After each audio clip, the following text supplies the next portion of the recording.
Hello student, welcome to উড়ান পাঠশালা। এর আগের দিন আমরা আগের ক্লাসে ইলেকট্রোস্ট্যাটিক্স এর পার্ট 1টা শেষ করেছিলাম। আজকে ইলেকট্রোস্ট্যাটিক্স এর পার্ট 2টা করব। তো ইলেকট্রোস্ট্যাটিক্স পার্ট 1 এর মধ্যে আমরা মূলত যে অংশগুলো করেছিলাম সেটা হলো একদম চার্জের কিছু বেসিক ব্যাপার, ইলেকট্রিক ফিল্ড, পটেনশিয়াল এটসেট্রা। আজকে আমরা শুরু করব গাউসেস থিওরাম থেকে। আর এখান থেকে আমরা কিছু ইলেকট্রিক ফিল্ড ক্যালকুলেশন দেখব, ইলেকট্রিক পোটেনশিয়াল ক্যালকুলেশন দেখব, অ্যান্ড দেন ক্যাপাসিট্যান্স দিয়ে শেষ করব। তো প্রথমে আমরা চলে যাব গাউসেস থিওরামে। দেখো, আচ্ছা, এই গাউসেস থিওরাম অ্যাপ্লাই করার জন্য আমাদেরকে প্রথমে যেটা মনে রাখতে হবে যে আগে দেখো থিওরামটা কি বলছে। গাউসেস থিওরাম বলছে phi equal to close integral of E dot DS equal to Q by epsilon naught. এটা বোঝার জন্য প্রথমে কয়েকটা বিষয় জেনে নিই। এই ফাই বলতে অ্যাকচুয়ালি কি বোঝাচ্ছে। দেখো, এখানে ফাই বলতে বোঝাচ্ছে হলো ইলেকট্রিক ফ্লাক্স। ফাই বলতে কি বোঝাচ্ছে না, ইলেকট্রিক ফ্লাক্স। ইলেকট্রিক ফ্লাক্স কি? এই ইলেকট্রিক ফ্লাক্স বলছে যদি কোনো জায়গাতে কোনো চার্জ থাকে সেখান থেকে আমরা জানি লাইনস অফ ফোর্স এরকম বাইরের দিকে বের হয়। এক নম্বর, কোথাও কোনো ইলেকট্রিক ফিল্ড থাকলেও তাহলে সেখানে কি কিছু লাইনস অফ ফোর্সের এক্সিস্টেন্স থাকে। বলা হচ্ছে এই লাইনস অফ ফোর্স গুলো যদি কোনো পার্টিকুলার এরিয়া দিয়ে পাস করে তাহলে ওই এরিয়াতে কোনো একটা যে কোনো পার্টিকুলার এরিয়া, ধরো একটা ডিএস এরিয়া, এই এরিয়াকে পারপেন্ডিকুলারলি যতগুলো total number of lines of force cross করে তাকেই বলা হয় ইলেকট্রিক ফিল্ড, এই ইলেকট্রিক ফ্লাক্স। এই ইলেকট্রিক ফ্লাক্সকেই সাধারণত এরকম ফাই দিয়ে লেখা হয়। আর একটা যেটা ইলেকট্রিক ফ্লাক্স ডেন্সিটি, এটাকে আমরা ফাই বাই এ বলতে পারি। এই ফ্লাক্স ডেন্সিটির কনসেপ্ট এটা কি? ফ্লাক্স ডেন্সিটির কনসেপ্ট বলছে যে it is the number of lines of force passing normally through a unit area. এখানে এই বিষয়টা কি হচ্ছে, নর্মাল ফ্লাক্সের ক্ষেত্রে আমরা টোটাল এরিয়া বললাম, আর ফ্লাক্স ডেন্সিটির ক্ষেত্রে আমরা কিন্তু টার্মটা ইউজ করলাম ইউনিট এরিয়া, মানে এটাকে টোটাল এরিয়া দিয়ে ডিভাইড করতে হবে। এই ফ্লাক্স ডেন্সিটিটাই অ্যাকচুয়ালি ইলেকট্রিক ফিল্ড ই বলে ক্যালকুলেট করে পাওয়া যায়। তাহলে ই ইন্টু ডিএস যদি বলি তাহলে ইটা হলো আমার কি, ইউনিট এরিয়াতে ফ্লাক্স। আর কোন একটা ডিএস দিয়ে যদি, ডিএস মানে একটা সার্টেন কোন একটা অল্প অ্যামাউন্টের কোন এরিয়াতে যদি মাল্টিপ্লাই করি, ডটটা কেন আসছি পরে বলছি। ডটটা আসলে ইলেকট্রিক ফিল্ডের সাথে, ইলেকট্রিক ফিল্ড বলতে আসলে লাইনস অফ ফোর্স বোঝায়, তার সাথে এরিয়াটা নর্মালি ধরা হয়, মানে কতগুলো lines of force normally perpendicularly কোনো এরিয়াকে ক্রস করছে সেটাকে ফাইন্ড করার জন্য আমরা এখানে একটা ডট দিই। তাহলে ইলেকট্রিক ফিল্ড ই, যেটা হলো ফ্লাক্স ডেন্সিটি, মানে flux per unit area into যে এরিয়া করলাম, তাহলে এইটাই টোটাল ফ্লাক্স পেলাম। কিন্তু এই টোটাল ফ্লাক্সটা তো ডিএস এরিয়ার জন্য, কিন্তু আমার কাছে পুরো এরিয়াতে তো ডিএস না, আরো বেশিও হতে পারে। সেজন্য আমরা কি করলাম, একটা ক্লোজ ইন্টিগ্রাল নিয়ে নিলাম। তাহলে E dot DS close integration করলে পরে এটাই হলো আমার টোটাল ফ্লাক্স। গাউস আমাদের ক্যালকুলেশন করে দেখিয়েছিলেন তার থিওরামে যে ই ডট ডিএস হলো কিউ বাই এপসাইলন নট। এখানে এই কিউ মানে কি, কিউ হলো total charge enclosed in the object, আর এপসাইলনটা তো জানো শূন্য মাধ্যমে তড়িৎ ভেদ্যতা। এই হলো আমার গাউসেস থিওরাম। এবার প্রশ্ন হলো এই গাউসেস থিওরাম আমাদের কি কাজে লাগে, মানে গাউসেস থিওরামের অ্যাপ্লিকেশন কি। দেখো, ই ডট ডিএস যদি কিউ বাই এপসাইলন নট হয় তাহলে এখান থেকে আমরা যদি কোনোভাবে ডিএস এর ভ্যালু বের করতে পারি তাহলে এখান থেকে ই এর মানটা পেতে পারি। এটাই হলো গাউসেস থিওরামের অ্যাপ্লিকেশন। তো এই গাউসেস থিওরামের অ্যাপ্লিকেশন থেকে আমরা দুটো ছোট কোশ্চেনের এখানে একটু আনসার করে নেবো, তারপর সামনের দিকে এগোচ্ছি। ধরো আমার কাছে এরকম একটা কিউব আছে, বলা হলো এই কিউবটাতে টোটাল কিউ অ্যামাউন্টের চার্জ আছে। তারপর বলা হলো বলতো এই কিউবটা থেকে টোটাল কতগুলো লাইনস অফ ফোর্স বাইরে বেরোচ্ছে। তাহলে দেখো এই চার্জটা যেহেতু ওই কিউবের মধ্যে আছে তাহলে এটা হলো total charge enclosed by the object. আর গাউস বলেছে যে total charge enclosed by the object যখন থাকবে তখন এই যে টোটাল ফ্লাক্স মানে লাইনস অফ ফোর্স সেটা হবে কিউ বাই এপসাইলন নট। তাহলে এইটার যদি এরকম ভাবে বলে যে কোনো একটা কিউবের সেন্টারে বা মাঝামাঝি কোথাও একটা চার্জ কিউ আছে, তাহলে টোটাল কতটা ওখান থেকে লাইন্স অফ ফোর্স বেরোবে, এটা কিউ বাই এপসাইলন নট। আচ্ছা, এই কোশ্চেনটাকে একটু ঘুরিয়ে বলতে পারে, যদি বলে যে একটা কিউবের মধ্যে একটা কিউ চার্জ আছে, তুমি ক্যালকুলেট করো হলো ওই কিউবের প্রত্যেকটা সারফেস দিয়ে কতটা করে চার্জ মানে লাইন্স অফ ফোর্স বেরোচ্ছে। তাহলে প্রত্যেকটা সারফেস দিয়ে কতটা লাইন্স অফ ফোর্স বেরোচ্ছে বের করতে গেলে এখানে আমার কতটা সারফেস আছে, একটা কিউবের ক্ষেত্রে আমরা জানি 6টা সারফেস থাকে, তাহলে প্রত্যেকটা সারফেস দিয়ে যে লাইন্স অফ ফোর্স আসবে সেটা যদি বের করতে হয় তাহলে এটাকে 6 দিয়ে ডিভাইড করে দিতে হবে। তাহলে মাথায় রাখবে টোটাল লাইন্স অফ ফোর্স বললে কিউ বাই এপসাইলন নটই হবে, কারণ দেখো গাউসেস থিওরামে আমরা দেখেছি টোটাল লাইন্স অফ ফোর্স মানেই কিন্তু কিউ বাই এপসাইলন নট। আর যদি প্রত্যেকটা এরিয়া মানে একটা একটা করে পার্টিকুলার এরিয়াতে লাইন্স অফ ফোর্স বের করতে হয় তখন কিন্তু ওটাকে 6 দিয়ে ডিভাইড করতে হয়। নেক্সট দেখো, এইবার আমরা চলে যাব গাউসেস থিওরামের আরো কিছু অ্যাপ্লিকেশনে। আমরা আগেই তোমাদের বলে রেখেছি যে গাউসেস থিওরাম দিয়ে মূলত ইলেকট্রিক ফিল্ড ক্যালকুলেশন করা হয়। এখানে আমরা যেটা ক্যালকুলেট করব electric field due to a thin spherical shell. আচ্ছা, এই প্রত্যেকটা ফর্মুলা দেখতে পাচ্ছ যে ইলেকট্রিক ফিল্ড একটা এই পার্টিকুলার কেসে স্ফেরিক্যাল শেলের আউটসাইডে কেমন হবে বা ইনসাইডে কেমন হবে। তো অ্যাকচুয়ালি গাউসেস থিওরাম অ্যাপ্লাই করে এটা কিভাবে করা হয়, এই কিভাবে করা হয় এটা জানার জন্য দেখো, মনে করো আচ্ছা ধরো আমার এই একটা চার্জ আছে, মানে একটা স্ফেরিক্যাল শেল আছে, এটার মধ্যে মনে করো কিউ চার্জ, থিন স্ফেরিক্যাল শেলই ভাবো, এর মধ্যে মনে করো কিছু একটা চার্জ দিয়েছি কিউ। আমরা জানি থিন স্ফেরিক্যাল শেলের ক্ষেত্রে চার্জটা কি হয়, ওর তো ভেতরে তো থাকবে না, সবসময় সারফেস এরিয়াতে চলে আসবে। এই সারফেস এরিয়াতে কেন আসে এই কনসেপ্টটা একটু পরে বলছি। তো যাই হোক, মনে করো সেন্টার থেকে এর বাইরে এরকম আর ডিস্টেন্স দূরে কোনো একটা জায়গাতে আমাদের ইলেকট্রিক ফিল্ড ক্যালকুলেট করতে হবে। তো নিয়ম হলো যে পয়েন্টে ইলেকট্রিক ফিল্ড ক্যালকুলেট করতে হবে আমাদের প্রথমে একটা গাউসিয়ান সারফেস ড্র করতে হয়। কি সেই গাউসিয়ান সারফেস? গাউসিয়ান সারফেস হলো একটা ইমাজিনারি সারফেস। এই ইমাজিনারি সারফেসটা হলো এই আর রেডিয়াস বা আর ডিস্টেন্স দূরে যে জায়গাতে ইলেকট্রিক ফিল্ড বের করব আমরা, এই জায়গাটাকে ধরে একটা ইমাজিনারি সারফেসকে আমরা ড্র করলাম, এটাকেই বলা হচ্ছে আমার গাউসিয়ান সারফেস। এবার এই গাউসিয়ান সারফেসের উপর মনে করে একটা প্রথমে একটা ছোট্ট ডিএস কে ইমাজিন করে নিলাম, এই হলো আমার ছোট্ট ডিএস। আচ্ছা, এখান থেকে যে লাইন্স অফ ফোর্স গুলো বাইরের দিকে বের হচ্ছে, এই লাইন্স অফ ফোর্স গুলো আমাদের স্ফিয়ার বা সার্কেলের ফর্মুলা অনুযায়ী আমরা বলতে পারি প্রত্যেকটা লাইন্স অফ ফোর্স আসলে এই সারফেসের সাথে পারপেন্ডিকুলার। তাহলে এই ডিএস এর সাথেও নিশ্চয়ই আমার এই লাইন্স অফ ফোর্স গুলো সব পারপেন্ডিকুলার হবে। তাহলে এইবার এই জায়গাতে যদি গাউসেস থিওরাম অ্যাপ্লাই করি, that is E dot D S. আচ্ছা, একটু লেফট সাইডে করছি দেখো, integration of E dot DS equal to total charge Q by epsilon naught. এবার এই যে ইটা ইলেকট্রিক ফিল্ড ডট ডিএস, তাহলে ইটা ই থাকলো ধরো, আর ডিএস কস থিটা লিখতে পারি কারণ এ ডট বি মানে হলো A B cos theta equal to Q by epsilon naught. আরেকটা জিনিস দেখো, এই কস থিটার ভ্যালুটা কত হবে? আমার এই ডিএস এর ডাইরেকশন কিন্তু এর উপর পারপেন্ডিকুলারই হয়, আবার লাইন্স অফ ফোর্স এদিকে আছে, তাহলে এই থিটাটা হবে 0 ডিগ্রি আর কস 0 মানে 1। তাহলে এক্ষেত্রে শুধু পাওয়া গেল ইন্টিগ্রেশন ই ইন্টু ডিএস মানে হলো কিউ বাই এপসাইলন নট। তাহলে ই যদি বাইরে বের করে নি তাহলে integration of total D S equal to Q by epsilon naught. এবার এটার যেহেতু ডিস্টেন্সটাকে আর ধরেছিলাম, তাহলে এই টোটাল এরিয়াটা কত হবে? 4πr²। তাহলে এই ইন্টিগ্রেশন অফ ডিএস নিচে গিয়ে ভাগ হয়ে গেল, তখন ই ইকুয়াল টু হবে Q by 4πr² into epsilon naught. তার মানে এপসাইলন নটটাকে একটু যদি আগে নিয়ে আসো তাহলে দেখো তো এই ফর্মটা পাচ্ছ কিনা, ইলেকট্রিক ফিল্ড সমান 1/4π epsilon naught Q by r²। এখানে দেখো এই থিন স্ফেরিক্যাল শেলের ইনসাইডে ইলেকট্রিক ফিল্ড বলছে 0। এই ইনসাইডে ইলেকট্রিক ফিল্ড 0 কেন?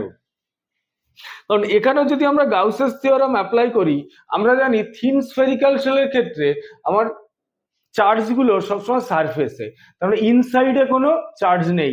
ইনসাইডে যদি কোনো চার্জ না থাকে তাহলে E electric field inside equal to অবশ্যই 0 হবে, কারণ Q by epsilon naught Q এর জায়গাতে আমাদের জিরো বসাতে হচ্ছে। ওকে, এইখান থেকে তোমাকে একটু বলে রাখি কেন আমরা ধরে নিয়েছিলাম যে স্ফেরিক্যাল শেলের চার্জগুলো সবসময় বাইরের দিকে থাকে। দেখো, যে কোনো অবজেক্টে মনে করো আমি এই অবজেক্টটাতে কিছু প্লাস কিউ চার্জ দিয়েছি, তাহলে প্লাস কিউ চার্জ মানে অনেকগুলো ছোট ছোট প্লাস চার্জের সমষ্টি ভাবতে পারি। এবার এইখানে যতগুলো চার্জ আছে সবাই যদি প্লাস চার্জ হয় তাহলে নিজেদের মধ্যে কি করবে? রিপালশন করবে। নিজেদের মধ্যে যখন রিপালশন হবে এরা নিশ্চয়ই কাছাকাছি আসতে চাইবে না, এরা চাইবে সবাই সবার থেকে দূরে সরে যেতে। এই চার্জগুলো যখন সবাই সবার থেকে দূরে সরে যেতে চাইবে এবং এটা চাইবে সবচেয়ে বেশি ডিস্টেন্সে দূরে যেতে, তা সবচেয়ে বেশি ডিস্টেন্সে দূরে যেতে গেলে এদেরকে বেস্ট অপশন হলো ওরা সবাই সারফেসের উপর উঠে চলে আসবে। এই জন্য বলা হয় যে কোনো সারফেসে সবসময় আউটসাইডে সব চার্জগুলো থাকে। নেক্সট পেজে চলো। এরপরেও দেখো এখন আমরা পরপর যেটা করব, এই একটা কেসে আমরা শুধু ক্যালকুলেশন করে দেখিয়ে দিলাম যে ইলেকট্রিক ফিল্ড কিভাবে ক্যালকুলেশন করে গাউসেস থিওরেম অ্যাপ্লাই করে, কিন্তু প্রত্যেকটাতে আমরা আর এই ডিটেলসে যাব না। আমরা যেটা করব প্রত্যেকটা কেসে ইলেকট্রিক ফিল্ডের ভ্যালু কত হয় কোন একটা পার্টিকুলার শেপ অনুযায়ী সেই ভ্যালুটাকে মনে রাখার চেষ্টা করব। আচ্ছা, এই কেসটা দেখো, বলছে electric field due to ring of uniform charge distribution. এইখানে আমার একটা রিং আছে, এটার উপর চার্জ দেওয়া আছে, তো এইটার উপর চার্জ যাই থাকুক বলছে এর সেন্টার থেকে এর অ্যাক্সিসের উপর একটা পি পয়েন্ট নিয়েছি, এই পি পয়েন্টে আমাকে ইলেকট্রিক ফিল্ড ক্যালকুলেট করতে হবে। এই ইলেকট্রিক ফিল্ডের ভ্যালু দেখো 1/4πε0 কিউ এক্স বাই, মানে কিউ এক্সটা হলো ওপরে ডিভাইডেড বাই দেখো A square plus X square to the power 3/2। এই হলো আমার ইলেকট্রিক ফিল্ডের ভ্যালু। এবার যদি আমাদের কোনোভাবে বা কখনো বলতো যে আমাদের এই রিং এর সেন্টারে বের করো, রিং এর সেন্টারে বের করা মানে কি, এখান থেকে এই ডিস্টেন্সটাকে তো এক্স ধরে নিয়েছিলাম, রিং এর সেন্টার বলতে তখন তোমাদের এক্স এর ভ্যালু এখানে কি করতে হবে? 0 ধরে নিয়ে এগোতে হবে। নেক্সট চলো। Electric field of an infinite plane sheet of charge surface, যার এই সিগমা হলো পার ইউনিট এরিয়াতে চার্জ কত, এক্ষেত্রে ইলেকট্রিক ফিল্ডের ভ্যালু দেখো σ/2ε0। Next, electric field due to an infinite non conducting flat sheet having charge এটা চার্জ নয়, charge density sigma, that is equal to σ/2ε0। এখান থেকে একটা জিনিস খেয়াল করো, এই যে ইলেকট্রিক ফিল্ডটা কোনো ইনফাইনাইট নন কন্ডাক্টিং শিটের জন্য এই ইলেকট্রিক ফিল্ডটা কিন্তু বলছে দেখো this is independent of distance of the point from the sheet and depends only upon its charge density and directly normally to the sheet। তো যাই মূল কথা হলো যেটা independent of distance of the point of sheet, মানে কোনো একটা infinite sheet থেকে কত দূরে ইলেকট্রিক ফিল্ড নিচ্ছি তার উপর কিন্তু ডিপেন্ড করছে না ইলেকট্রিক ফিল্ডটা।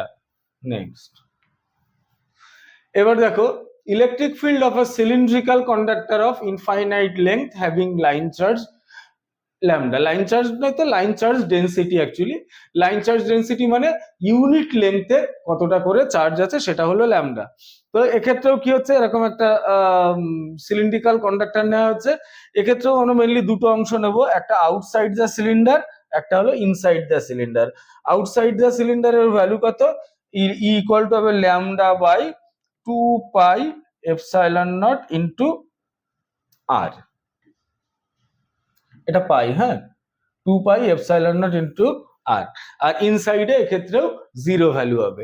এইগুলোকে কোনো ক্যালকুলেশনের মধ্যে তোমরা নিজেরাও যাবে না, শুধু ডাইরেক্ট মাথায় রাখবে। পরেরটা দেখো, electric field of non conducting solid sphere having uniform volume distribution of charge, মানে বলছে এবার একটা সলিড স্ফিয়ার নিয়েছি, এই সলিড স্ফিয়ারে আমরা কি করেছি, চার্জ ডিস্ট্রিবিউট করেছি, তাহলে এক্ষেত্রে ইলেকট্রিক ফিল্ডের ভ্যালু কেমন হবে? এখানেও পরপর একই রকম, outside the point, inside point আর অন দ্য সারফেস, এই তিনটে আলাদা আলাদা জায়গাতে।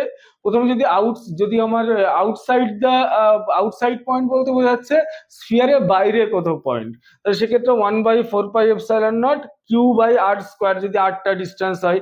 ইনসাইডে কি হবে, QR/r³, এই QR এর এই বড় আরটা হলো গিয়ে দেখো রেডিয়াস আর আর হলো ডিস্টেন্স, আর অন দা সারফেসে কি হবে, ওটা কিউ বাই আর স্কোয়ার হবে। নেক্সট, আচ্ছা এই পর্যন্ত মূলত আমরা যেটা করলাম, এই পর্যন্ত হলো গাউসেস থিওরেমের অ্যাপ্লিকেশন। তো তোমাদের মূলত এই গাউসেস থিওরেমের অ্যাপ্লিকেশনের এই পয়েন্টগুলো আমি বারবার বলছি, এগুলো প্রত্যেকটা ক্যালকুলেশন তোমরা করতে পারবে না, যতগুলো দেখানো হলো যতটা সম্ভব মুখস্থ রাখার চেষ্টা করবে। আচ্ছা এর পরের টপিকে চলে আসবো আমরা, ক্যাপাসিটার। এই ক্যাপাসিটরকে অনেকে কন্ডেন্সারও বলে, ক্যাপাসিটর অথবা কন্ডেন্সার। এই কন্ডেন্সার বা ক্যাপাসিটরের বাংলা হলো ধারক। সাধারণত যে কোনো অবজেক্টের মধ্যে কিছু না কিছু চার্জ স্টোর হতে পারে। তো এই ধারক কনসেপ্ট হলো কোনো একটা অবজেক্ট কতটা চার্জকে নিজের মধ্যে স্টোর করতে পারবে, সেই যে ক্ষমতাটা, সেই ক্ষমতা সম্পন্ন অবজেক্টকেই আমরা ধারক বলছি। তো দেখো ক্যাপাসিটরের ক্যাপাসিটি, যেটাকে আবার ক্যাপাসিট্যান্সও বলে, ক্যাপাসিট্যান্স। কি এই ক্যাপাসিট্যান্স? ক্যাপাসিট্যান্স বলছে the capacity of a conductor is defined as the ratio between the charge of conductor to its potential, that is C equal to Q by V। তো এটাকে ডাইরেক্ট মনে রাখলে এভাবে, এটাকে যদি আরেকটু ঘুরিয়ে মনে রাখার চেষ্টা করি, তখন ব্যাপারটা এরকম। মনে করো তোমার কাছে একটা ক্যাপাসিটর বা কন্ডেন্সার আছে, তুমি তাকে কি করছো, একটা ভোল্টেজ অ্যাপ্লাই করলে বা পোটেনশিয়াল ডিফারেন্স অ্যাপ্লাই করে তাকে চার্জ দিচ্ছ, বা বলতে পারো চার্জ দিচ্ছ, তার পোটেনশিয়াল ডিফারেন্স বাড়ছে। তাহলে সেক্ষেত্রে আমরা বলতে পারি এই পোটেনশিয়াল ডিফারেন্স এবং ওর মধ্যে যে চার্জ, মানে এক কথায় ভোল্টেজ এবং স্টোরড চার্জ একটা আরেকটার সাথে প্রপোর্শনাল। তার মানে কি কিউ প্রপোর্শনাল টু ভি। তাহলে এখান থেকে কিউ ইকুয়াল টু একটা কনস্ট্যান্ট সি ইন্টু ভি আসবে। এই সিটাকেই বলে ধারকত্ব বা ক্যাপাসিট্যান্স। তাহলে এটাকে ক্যাপাসিটি না বলে আমি যদি ক্যাপাসিট্যান্সও বলি, একই কথা মনে রাখতে হবে। ওকে, তাহলে এখান থেকে কি হলো, কিউ হলো চার্জ, সি হলো আমার ক্যাপাসিট্যান্স, ভি হলো পোটেনশিয়াল। তাহলে এখান থেকে বলা যেতে পারে C equal to Q by V. ওইটাই এখানে আর একবার নোট করা হয়েছে, C equal to Q by V. এবার চলে আসি আমরা এর ইউনিটসে। দেখো এই ক্যাপাসিট্যান্সের ইউনিট এসআই তে যদি হয় তাহলে কিউ বাই ভি মানে কুলম বাই ভোল্ট, আর সিজিএস এ যদি হয় তাহলে হবে stat coulomb by stat volt. তো এই স্ট্যাট ভোল্ট, সরি, এই কুলম বাই ভোল্টকে এক কথায় বলে ফ্যারাড, আর stat coulomb by stat volt এটাকে বলা হয় স্ট্যাট ফ্যারাড। আশা করি বোঝাতে পেরেছি। তো এই ফ্যারাড এবং স্ট্যাট ফ্যারাডের মধ্যে কিছু ব্যাপার আছে। প্রথম বলি, এক ফ্যারাড অ্যামাউন্টের ধারক, ব্যাপারটা কিন্তু একটা বিশাল বড় ব্যাপার। বড় ব্যাপার বলতে সাধারণত যেমন পৃথিবীর মতো একটা বড় সাইজের অবজেক্ট, তারই ধারকত্ব হলো 0.00711 ফ্যারাড। তাহলে এক ফ্যারাডের ধারকত্ব প্র্যাকটিক্যালি ইম্পসিবল। সেজন্য এই ইউনিটটাকে সাধারণত ছোট অ্যামাউন্টে কনভার্ট করার জন্য ভীষণভাবে ব্যবহৃত হয় মাইক্রোফ্যারাড, ন্যানোফ্যারাড, পিকোফ্যারাড, এই টাইপের টার্মগুলো। 1 মাইক্রোফ্যারাড মানে 10⁻⁻6 ফ্যারাড। আচ্ছা 1 ন্যানোফ্যারাড মানে 10⁻⁹ ফ্যারাড, আর 1 পিকোফ্যারাড মানে 10⁻12 ফ্যারাড। আচ্ছা এবার চলে আসি এই ক্যাপাসিট্যান্সের ডাইমেনশন। এই ক্যাপাসিট্যান্সের ডাইমেনশন ফার্স্ট অফ অল মুখস্থও রাখতে পারো, মুখস্থ না রাখতে চাইলে ক্যাপাসিট্যান্সের ডাইমেনশন, তাহলে সেক্ষেত্রে কি করবে, মুখস্থ যদি না রাখতে চাও তাহলে এখানে একটা ক্যালকুলেশনের প্রসেস আছে। দেখো আমরা কি দেখলাম, আমরা দেখলাম যে ক্যাপাসিট্যান্স সি ইকুয়াল টু হলো কিউ বাই ভি। দেখো ক্যাপাসিট্যান্স সি ইকুয়াল টু হলো কিউ বাই ভি। ওকে, এক কাজ করি, ওপরে একটা কিউ দিয়ে মাল্টিপ্লাই করি, নিচে একটা কিউ দিয়ে মাল্টিপ্লাই করি, তাহলে Q square by Q V. Q মানে আবার কি আইটি, তাহলে আই স্কোয়ার টি স্কোয়ার। আর কিউ ভি মানে আবার কিন্তু দেখো পোটেনশিয়ালের ডিফারেন্স ডেফিনেশন থেকে, এটা মানে কিন্তু ওয়ার্কের ইউনিট, এটা ওয়ার্কের ওয়ার্ক বা এনার্জি। তাহলে ওয়ার্ক বা এনার্জির ডাইমেনশন কি হবে, M L square T minus two. এবার তুলে দাও উপরে, তাহলে M minus one L to the power minus two I square T to the, এটা I, T to the power four. দেখো তো মিলছে, M to the power minus one L to the power minus two I square মানে A square T to the পাওয়ার 4। এই হলো আমার dimension of capacitance. Next টপিকে চলো। এবার দেখো ক্যাপাসিট্যান্স অফ আ স্ফিয়ার। এই ক্যাপাসিট্যান্স অফ আ স্ফিয়ার, এখানেও আমরা দেখবে অনেকগুলো অবজেক্টের ক্যাপাসিট্যান্সকে তোমাদের মুখস্থ করতে বলবো, কিন্তু অ্যাকচুয়ালি কিভাবে ক্যালকুলেশন করা হয় একটার ক্ষেত্রে দেখিয়ে দিচ্ছি। ধরো একটা স্ফিয়ার নিলাম যার রেডিয়াস হলো আর, তাহলে এটা যদি রেডিয়াস আর হয়, আমি মনে করো এটাকে কিউ চার্জ দিয়েছি, তাহলে এর সারফেসে পোটেনশিয়াল কত হবে ভি। এই ভি ইকুয়াল টু যদি এসআই সিস্টেমে নিই, ভি ইকুয়াল টু হবে 1/4πε0, এটা হবে, আর উপরে কিউ নিচেই আর, এটা হলো আমার পোটেনশিয়ালের ভ্যালু। এবার এটাকে কি করলাম, কিউ বাই ভি করে নিলাম, এখান থেকে বাই ভি করলে এটা উপরে উঠে আসে, তাহলে হয় হলো 4πε0 ইন্টু আর হলো। এই কিউ বাই ভি কেই আমরা ক্যাপাসিট্যান্স মানে ধারকত্ব সি বলে থাকি, তাহলে সি ইকুয়াল টু 4πε0 আর, সেটাই এখানে দেখিয়েছি যে এয়ার এর মধ্যে এটা 4πε0 আর। আচ্ছা, এটা যদি এয়ার না থেকে অন্য কোনো মিডিয়াম থাকে তখন নিশ্চয়ই এটা আর এপসাইলন নট হবে না, তখন ওটা শুধু এপসাইলন হবে, তখন শুধু একটা ডাইইলেকট্রিক কনস্ট্যান্ট কে দিয়ে এটাকে মাল্টিপ্লাই হয়ে যাবে। আচ্ছা, এটা হলো এসআই সিস্টেমে। এইটাই যদি সিজিএস সিস্টেমে হতো তাহলে বুঝতেই পারছো এই 1/4πε0 ওখানে 1 হতো। ইন দ্যাট কেস সিজিএস এই পুরোটা হলো এসআই সিস্টেমের জন্য, আর সিজিএস সিস্টেম হলো কিন্তু ওর ধারকত্ব মানেই ওর রেডিয়াস হতো। এখান থেকে আমাদের একটা অঙ্ক দেয় যে আর্থের ক্যাপাসিট্যান্স কত, তাহলে আর্থের ক্যাপাসিট্যান্স কি করে ক্যালকুলেট করব। এই ক্যাপাসিট্যান্স অফ আর্থ ক্যালকুলেশন করার রুল হলো, দেখো C equal to Q by V, বা একবারে নিয়ে নিলাম 4πε0 ইন্টু আর। এই 4πε 1/4πε0 এর মান কত ছিল, 1/4πε0 ছিল হলো 9 ইন্টু 10⁹9। তাহলে শুধু 4πε0 মানে 1/9 ইন্টু 10⁹9, আর আর মানে হলো radius of earth. Radius of earth হলো 6400 কিলোমিটার। এটাকে যদি এসআই তে নিয়ে নিই তাহলে 6400 কিলোমিটার থেকে মিটারে নিতে গেলে 1000 তে মাল্টিপ্লাই করে নিলাম, তাহলে এত ফ্যারাড হবে। এবার এটাকে যদি ক্যালকুলেশন করো দেখবে 0.0000711 ফ্যারাড আসবে, অর্থাৎ এটা 711 মাইক্রো ফ্যারাড। তাহলে এটাকে মুখস্থ রাখতেও পারো যে আর্থের ক্যাপাসিট্যান্স কত, আর্থের ক্যাপাসিট্যান্স হলো 711 মাইক্রো ফ্যারাড। পরের টপিকে চলো। আচ্ছা, এবার হলো potential due to a charge spherical shell. এখানে শুধু প্রথমে পোটেনশিয়ালের কথা কেন বলা হচ্ছে, কারণ পোটেনশিয়াল ভি পেলেই আমরা কি করতে পারি, আমরা যেহেতু জানি আমাদের কিউ ইকুয়াল টু সিভি, তাহলে কিউ বাই ভি করলেই হয়ে গেল ধারকত্ব। তাহলে যে কোনো জায়গায় আমাদের যদি পোটেনশিয়াল জানা থাকে শুধু কিউ বাই ভি করলেই সেই অবজেক্টগুলোর আমরা ধারকত্ব বা ক্যাপাসিটেন্স পেতে পারি। তো আমরা প্রথমে মনে রাখবো কি, স্ফেরিক্যাল শেলের জন্য পোটেনশিয়াল দেখো আউটসাইডে এটা 1/4πε0 কিউ বাই আর, ইনসাইডের ক্ষেত্রে একই, এক্ষেত্রে এটা হবে রেডিয়াস আর, আর আউটসাইডের ক্ষেত্রে এই বড় আরটা হলো সেন্টার থেকে ডিস্টেন্স, আর অন দা সারফেসের ক্ষেত্রে কি হবে, ইনসাইডেও যা হবে অন দা সারফেসেও তাই হবে। এরপর চলো আসো নন কন্ডাক্টিং স্ফিয়ার ইউনিফর্মলি চার্জের ক্ষেত্রে, এক্ষেত্রে ওই ভ্যালুগুলো যথাসম্ভব মনে রাখার চেষ্টা করবে। Next, capacity of A parallel plate capacitor. এই প্যারালাল প্লেট ক্যাপাসিটরকে বাংলায় বলে সমান্তরাল পাত ধারক।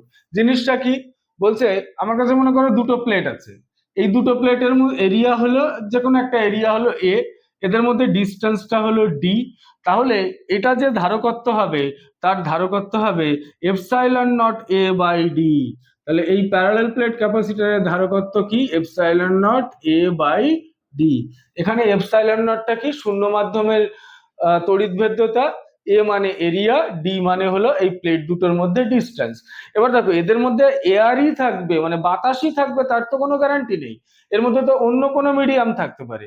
এবার এর মধ্যে যদি অন্য কোনো মিডিয়াম থাকে তখন তড়িৎভেদ্যতাটা পাল্টাবে, শুধু ডাইইলেকট্রিক কনস্ট্যান্ট দিয়ে তার মাল্টিপ্লাই হয়ে যাবে, তখন হয়ে যাবে K epsilon naught A by D.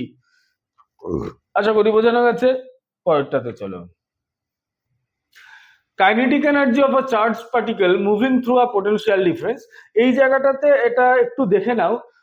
এটা এর সাথে পোটেনশিয়ালের সাথে একটু রিলেটেড বলে নেওয়া হচ্ছে, কিন্তু এটা মূলত তোমাদের ইলেকট্রনিক্স এর একদম ইনিশিয়াল পর্যায়ে যেখানে ইলেকট্রনিক্স এর ক্যালকুলেশন করবে সেই জায়গাগুলোতে এটা কাজে লাগবে। কি বলা হচ্ছে, মনে করো একটা এম মাসের ইলেকট্রনের কথাই ভাবছি, যে একটা এম মাসের ইলেকট্রন ভি স্পিডে যাচ্ছে, তাহলে তার কাইনেটিক এনার্জি কত হবে, হাফ এম ভি স্কোয়ার। এবার প্রশ্ন হলো, ইলেকট্রন তো আর এমনি এমনি যাবে না, ইলেকট্রন যাওয়ার জন্য নিশ্চয়ই একটা পোটেনশিয়াল ডিফারেন্স বা কিছু একটা লাগবে। মনে করো এই দুটো প্লেটের মধ্যে 1 ভোল্ট একটা পোটেনশিয়াল ডিফারেন্স আছে, এবং আমার ইলেকট্রনটা কি করছে, এর মধ্যে ছুটছে।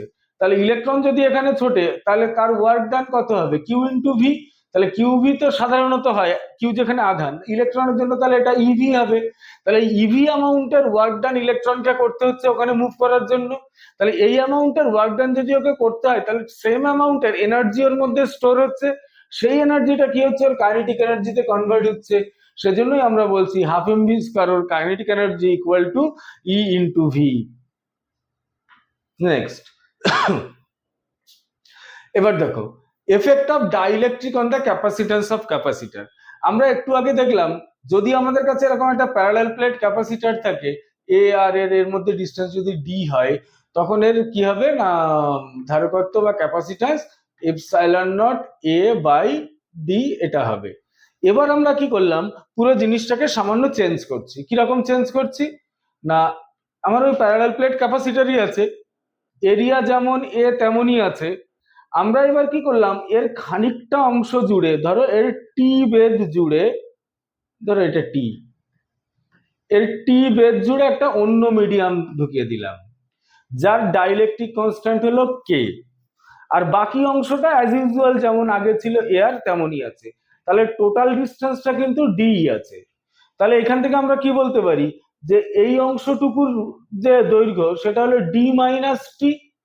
তাহলে এভাবে ভাবা যেতে পারে যে আমার এমন একটা ডাইইলেকট্রিক আছে যার মধ্যে ডি মাইনাস টি বেধের বাতাস আর টি বেধের হলো অন্য মিডিয়াম যার ডাইইলেকট্রিক কনস্ট্যান্ট কে। তাহলে সেক্ষেত্রে এই দুটোর মোট কম্বাইন্ড যে ক্যাপাসিট্যান্স হয়, সেই ক্যাপাসিট্যান্সের ভ্যালু এই এপসাইলন নট এটা উপরে চলে যাবে, D minus T plus of T by K. D minus T এর নিচে মনে মনে যদি এক ভাবো, তার মানে এই ডি মাইনাস টি এতটা বেধ জুড়ে বাতাস আছে যার ডাইইলেকট্রিক কনস্ট্যান্ট অ্যাকচুয়ালি 1, প্লাস এই টি বেধ জুড়ে যে আছে তার ডাইইলেকট্রিক কনস্ট্যান্ট কে, তার মানে টি বাই কে। এভাবে মনে রাখবে এটা। নেক্সট, আচ্ছা এবার চলে আসি ক্যাপাসিটরের কম্বিনেশন। এই রোধ বা রেজিস্ট্যান্স যেমন বিভিন্ন কম্বিনেশনে থাকে, সিরিজ বা প্যারালাল, ক্যাপাসিট্যান্সের ক্ষেত্রেও কিন্তু মানে ক্যাপাসিটরের ক্ষেত্রেও এই কম্বিনেশন হয় সিরিজ বা প্যারালাল। এক্ষেত্রে ফর্মুলা মনে রাখার সুবিধার্থে বলছি, রেজিস্ট্যান্সের সিরিজ বা প্যারালালের যা যা ফর্মুলা, ক্যাপাসিট্যান্সের ক্ষেত্রে ফর্মুলাটা ঠিক উল্টো। এই যে দেখো, যদি সিরিজে থাকে তাহলে 1/c equal to 1/c1 plus 1/c2, এইভাবে cn পর্যন্ত ক্যালকুলেট করতে হয়। প্যারালালে যদি হয় তাহলে বুঝতে পারছো প্যারালালের ক্ষেত্রে কি হবে, রেজাল্ট্যান্ট ক্যালকুলেশন করতে গেলে ডাইরেক্ট যোগ করতে হয়, যে কিন্তু রেজিস্ট্যান্সের সিরিজেরটাই এখানে ক্যাপাসিট্যান্সের বা ক্যাপাসিটরের প্যারালালে এসে গেল। নেক্সট, এবার এখানে একটা অঙ্ক খেয়াল করো, এই সিরিজ এবং প্যারালাল কম্বিনেশন থেকে যেমন রেজিস্ট্যান্স থেকেও অনেক অঙ্ক আসতে পারে, ক্যাপাসিট্যান্স থেকেও আসতে পারে। রেজিস্ট্যান্স থেকে সিরিজ প্যারালালের অঙ্ক আসলে সেখানে কিছু নেটওয়ার্ক থিওরেমের অ্যাপ্লিকেশন থেকে, কিছু ধরো হুইটস্টোন ব্রিজ ট্রিজের অ্যাপ্লিকেশন থেকে। ক্যাপাসিট্যান্সের ক্ষেত্রে এই ধরনের অ্যাপ্লিকেশন খুব কম, এখানে ডাইরেক্ট ক্যালকুলেশনটা একটু বেশি। দেখো, the equivalent capacitance between points A and B in the network shown in figure, this figure is, তাহলে এইটার এ আর বি এর মধ্যে ইকুইভ্যালেন্ট ক্যাপাসিট্যান্স বের করতে হবে। এখানে প্রচুর C1 C2 এটা ওটা দেওয়া আছে, তোমাদের মাথায় রাখতে হবে C1 টা হলো 2 মাইক্রোফ্যারাড আর C2 টা হলো 3 মাইক্রোফ্যারাড। তাহলে এক এক করে দেখো, C2 টা কত বললাম, 3 মাইক্রোফ্যারাড, তাহলে এটাও 3, এটাও 3, এটাও 3, এটা 2, এটা 2, আবার এটা 3, এটা 3, এটা 3, এটা 3। দেখো একদম সহজ চেনার উপায় কি, সহজ চেনার উপর উপায় হলো মানে রেজিস্ট্যান্স হোক বা ক্যাপাসিটার হোক, যদি পর পর কানেকশন থাকে তখন আমরা তাকে বলি সিরিজ কানেকশন। তাহলে দেখো এই একটা C2, এই একটা C2 আর এই একটা C2, দেখো এরা পুরো পর পর কানেকশন করা আছে। পরপর কানেকশন মানে এর মাঝখান থেকে কোনো তার বের হয়নি বা কোনো জায়গা থেকে কোনো চার্জ ডিস্ট্রিবিউট হওয়ার কোনো জায়গা নেই। তাহলে আমরা বলতে পারি এই তিন এবং এই তিন এরা পর পর আছে, মানে সিরিজে আছে। আর সিরিজে থাকলে কি করে এদের ইকুইভ্যালেন্ট বের করতে হয়? 1/C1 plus 1/C2 plus 1/C3 equal to 3/3 কাটলে ইকুয়াল টু 1। তাহলে এই তিনটের বদলে হলো একটা 1। এই 1 এর সাথে দেখো এই C1 মানে এই 2 মাইক্রোফ্যারাড, এটা কিন্তু আবার প্যারালালে আছে। প্যারালালে থাকলে ডাইরেক্ট যোগ হয়, তাহলে 1 আর এই 2 মানে হলো 3। তাহলে এবার কি হলো, এইবার আমরা দাঁড়িয়ে বলতে পারি যে এই মুহূর্তে আমাদের কাছে শুধু এইটুকুই আছে, শুধু এই দুইটা হয়ে গেছে এখন 3 মাইক্রোফ্যারাড, আর বাকি অংশটা নেই বলে ভাবতে পারি। এবার এর ক্যালকুলেশন করো, আবার এইটা 3, এটা 3, এটা 3, এরা আবার শ্রেণীতে। এরা যদি আবার শ্রেণীতে হয় তাহলে এই তিনটে তিন মিলে আবার একটা 1 হলো, সেই 1-এর সাথে 2 আবার সমান্তরালে, মানে 2 আর 1-এ 3 হলো। তাহলে এইবার এটা আরো ছোট হয়ে চলে আসলো, এই 3 এই 3 এই দুইটা পাল্টে এখন 3 হয়ে গেছে। তাহলে এখন কি হলো, এই তিনটে 3 কিসে আছে? শ্রেণীতে আছে। তিনটে 3 শ্রেণীতে থাকলে এখানে কি হবে? 1/3 1/3 1/3 মানে আবার 1 অ্যান্সার। তাহলে ফাইনাল অ্যান্সার হলো 1 মাইক্রোফ্যারাড। আশা করি বোঝাতে পেরেছি। নেক্সট,